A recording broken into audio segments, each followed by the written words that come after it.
Romanticism and Realism. The 19th century is dominated by two crucial transformations: the emergence of industrial society, supplanting the predominantly agricultural way of life that had defined Western society for centuries, and the extension of European and American control over the native cultures of Africa, Asia, and the Americas.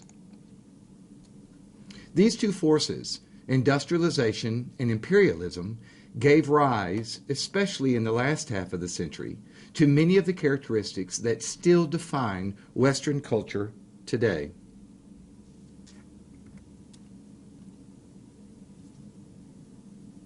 More people began living in cities than in the country. Big business emerged, and trade unions organized to resist them. Liberals, recognizing that labor was consistently mistreated by industry, worked for reform, laying the foundation of the welfare state.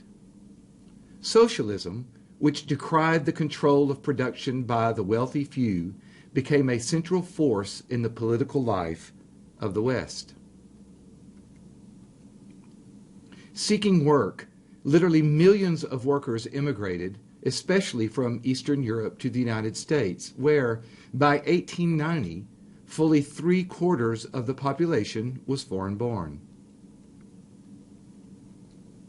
In Europe, the working class increasingly found itself pushed out of the cities, as in Paris, or placed in restricted areas in London.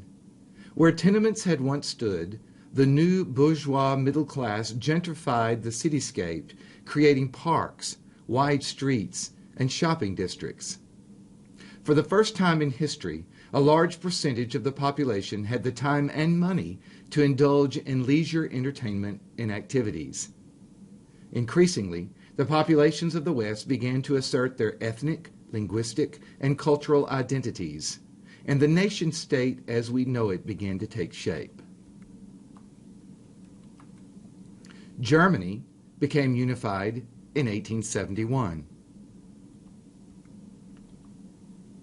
Likewise, Italy unified in the same year.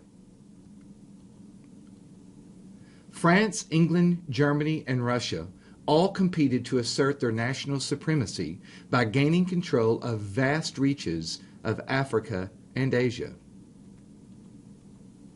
The U.S. moved to assert its supremacy over the American continent, driving the Native American population onto reservations and its own southern states, who tried to assert their own national identity by seceding from the Union into subjugation.